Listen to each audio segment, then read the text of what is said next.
So you say you want a revolution, eh? Let's take a look at the number 9 Revolution 4 AGP video card. We review all technology from games to all PCs, and don't forget the toys. Oh yeah, Asian electronics, we cover it all.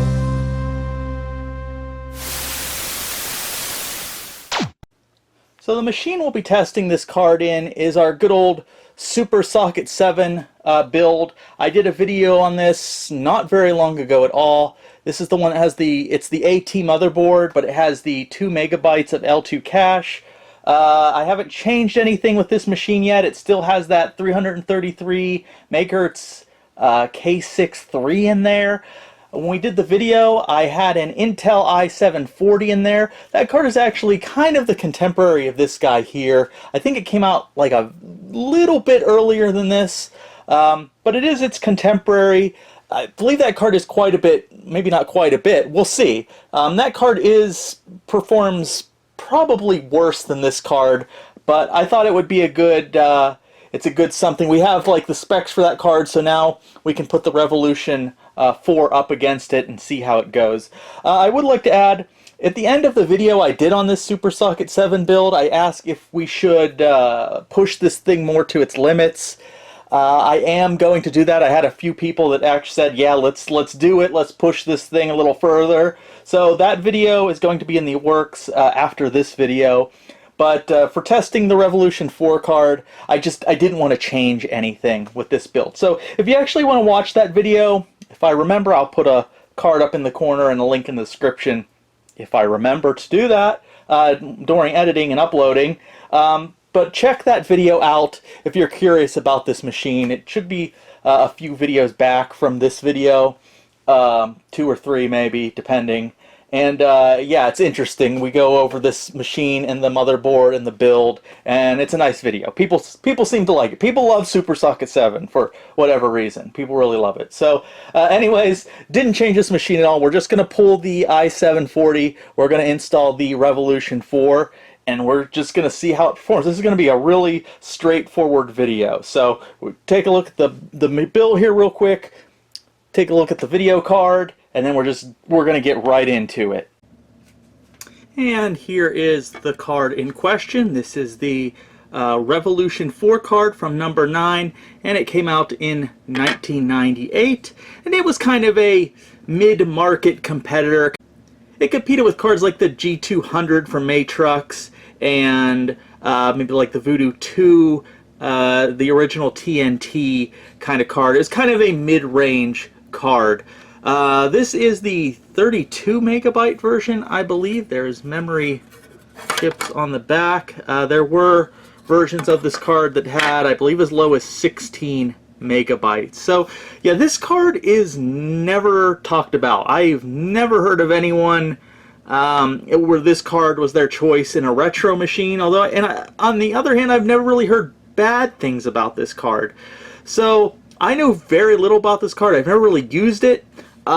It seems like it's so mediocre that no one ever talks about it, good or bad. It's like prime mediocre, from at least from what I take from it, as far as just no one talks about it. There's not really any videos or reviews or anything on this card, and that's kind of weird because number 9, you know, they weren't the biggest player in the video card industry, but they were a known name. So it's a little strange that this card, in my opinion, is just never talked about. We have the chip right here, the Revolution 4 chip.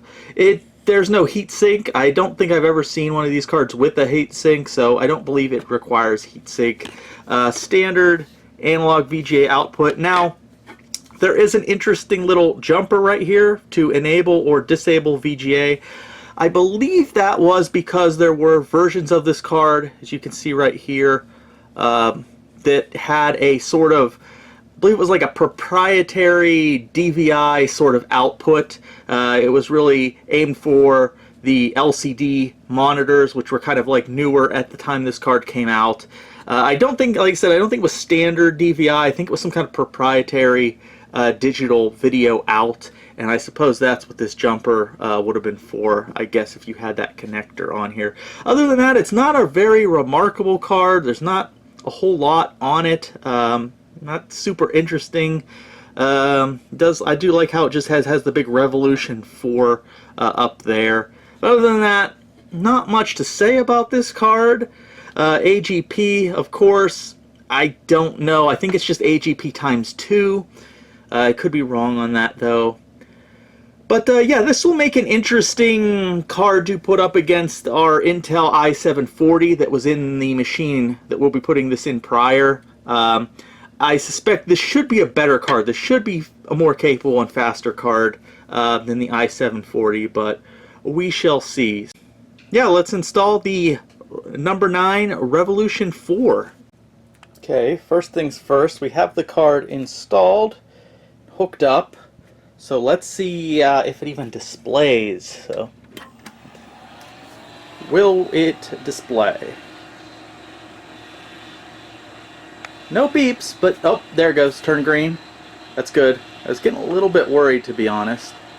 Okay, cool. Yep, I saw the thing real quick for number 9. Okay, so at least it's working. It's displaying. That's very good.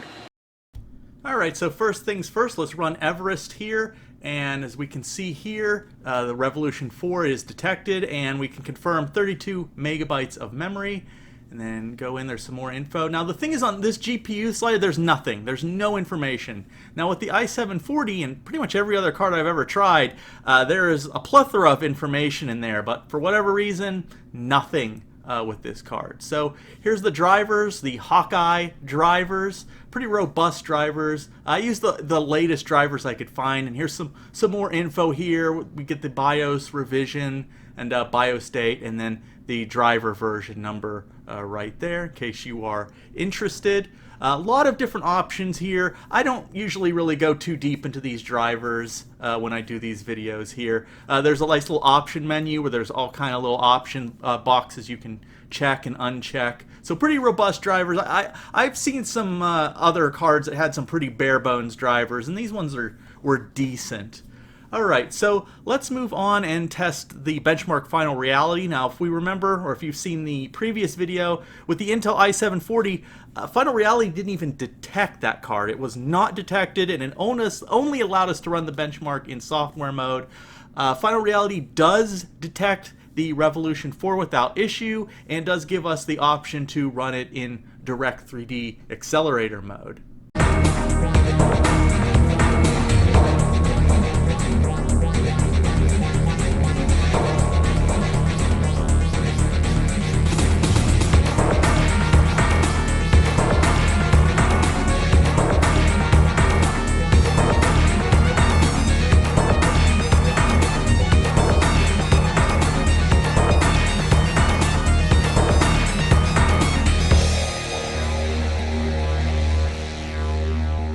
Now in the last part of this benchmark, with the city here and the fog and the ship running through it, it does seem to bog down a little bit here. Doesn't run so well, and the audio was also skipping. So it looks okay. I don't see any like glaring graphical glitches or anything, but it does sort of slow down a little bit, and it did cause some audio skipping.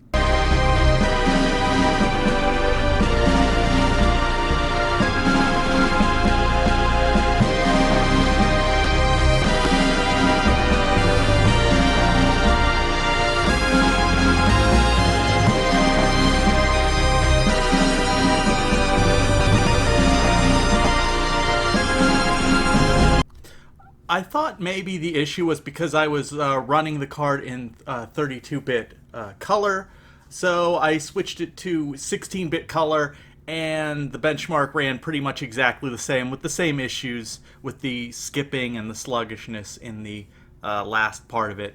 I'd like to make a point here to keep everything in line with the i740 results. We will be running all these benchmarks in 16-bit color, 800 by 600 resolution.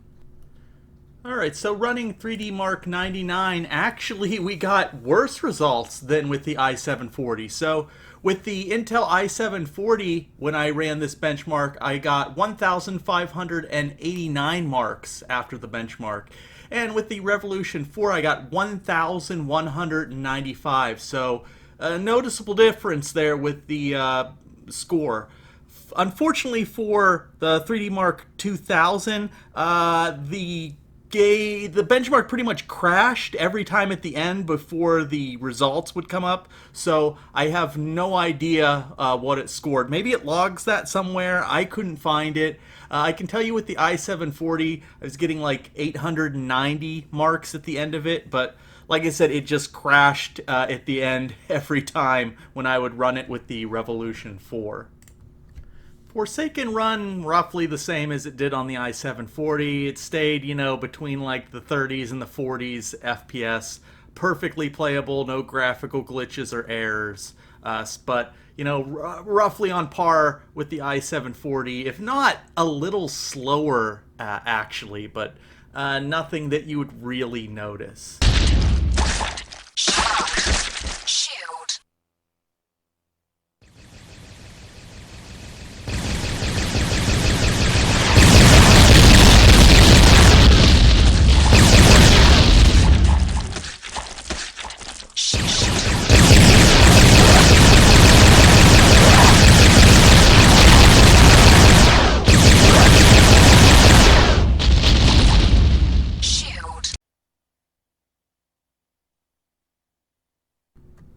For expendable, actually gave the same results as the i740. They both gave an average of about 20 FPS.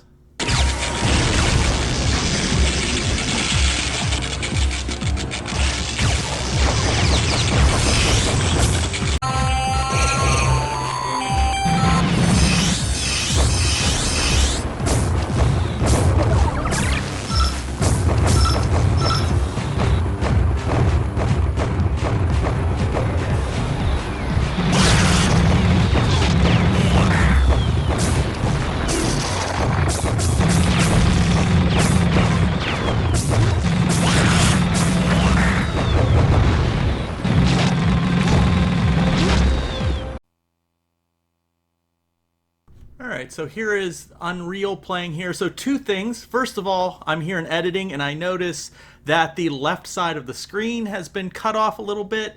It must have happened at some point with like switching resolutions, and I didn't notice it at the time, so I didn't adjust the capture device. So that's unfortunate, but it's not a deal breaker. It shouldn't be that big of a deal. The other thing is, thanks to my last video where I used this game, Unreal, as a little benchmark thing, the frame counter was explained to me. So it's, it's over 100 down there. Obviously, looking at the image here, it is not running at 100 plus FPS. So apparently that is in milliseconds. So whatever that number is, you divide it by 1,000, I believe. So 100, if it says 100 frames down there, it means you're running at 10 FPS. So just keep that in mind. Now, again, looking at the videos side by side, comparing it to the i740 on this machine, in general, again, it's running a little bit slower on the Revolution 4. Not a lot, but it is running a little slower, at least as far as I could notice.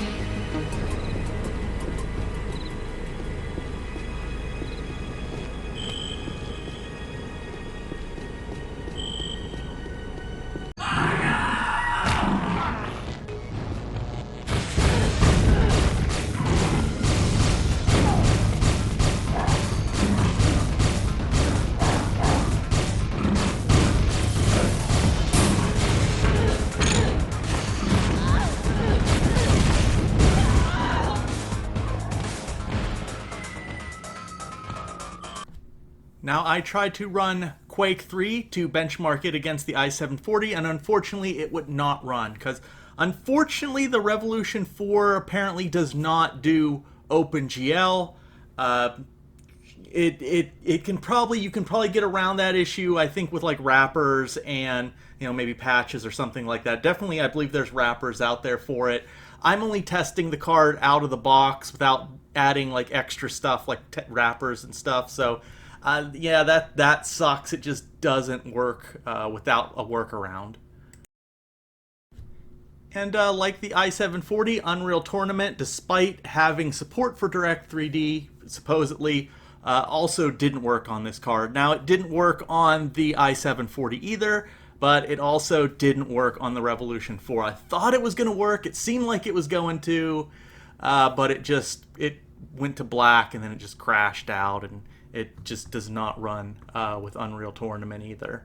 Now, I did get an error that there might be a way around this, a patch or some kind of update or a trick. But again, I'm just kind of testing this card vanilla out of the box without any kind of like patches or updates or things like that, just the card and the driver.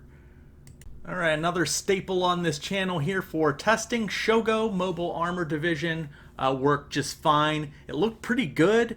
No issues whatsoever with this game.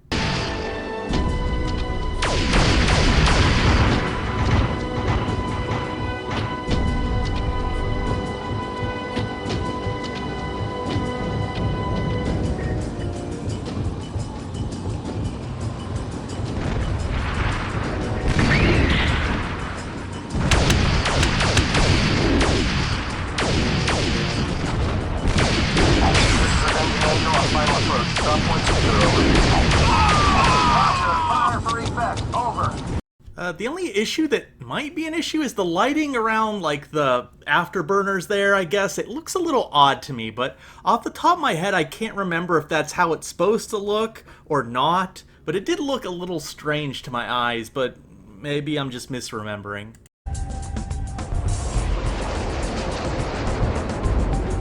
Hey, give me a red claw. One red claw coming up.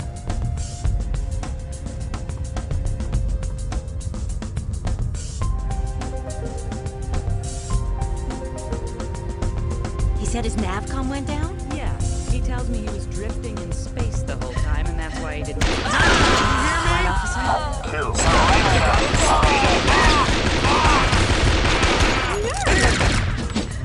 Unfortunately, Wolfenstein 3D didn't work as well because of the lack of support for OpenGL out of the box. I'm sure it would have ran pretty badly anyways, but yeah, that's another one that doesn't run straight out of the box without something like a wrapper.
Slave Zero was actually a game ran noticeably better on the Revolution 4 as opposed to the i740 on this particular setup.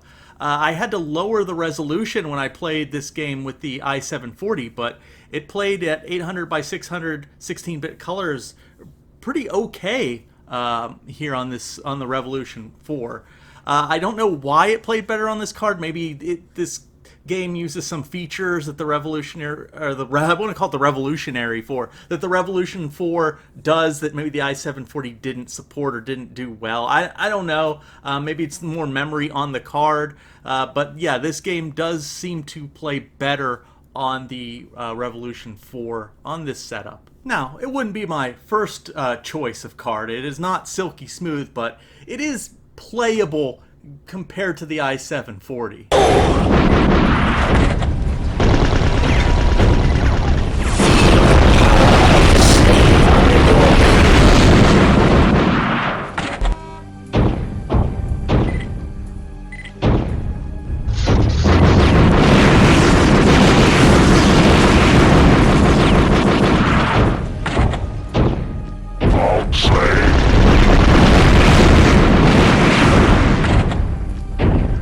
And finally, a game I didn't test on the i740, so something a little different. This is Rainbow Six Rogue Spear. In this game, it's a little bit it's a first-person tactical squad shooter, so it's a little slower pace than, you know, like a Doom or a Duke FPS. But it played fine on this card. Didn't really have any issues. Again, really wouldn't be my first choice of a 3D accelerator card to use, but, you know, it ran acceptably in this case.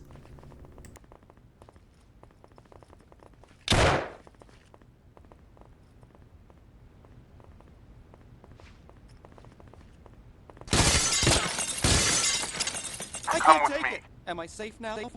Escorting hostage.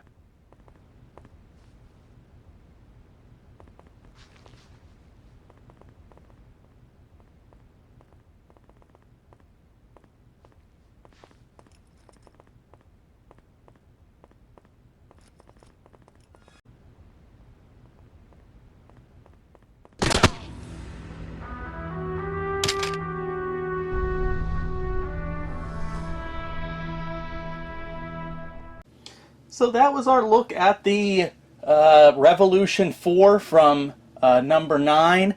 Very underwhelming video card. I can see why we don't see it in a lot of retro builds. Again, I don't know if this card was even really meant for gaming or the consumer market. That might not even have really been the focus of this card as like a gaming card. And I want to say I didn't find it to be terrible. It was just sort of middle of the road, very kind of boring, just mediocre overall. And the thing that surprised me is the Intel i740, which is not generally seen as a powerhouse of a 3D accelerator video card, actually performed better than this card, especially in sort of the I don't want to say earlier 90s, but like stuff from like 97 and 98, and things like 3D Mark 99. The i740 actually scored better and performed better overall than the Revolution 4. Not by a lot, but it did.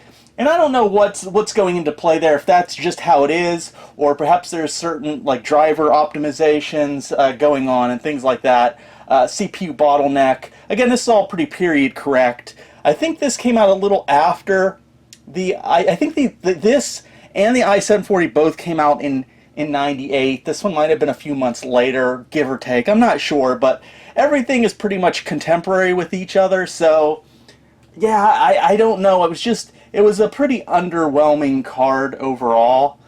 And I almost forgot, this card does not support OpenGL like straight out of the box like, say, the i740 and a lot of video cards from this era does.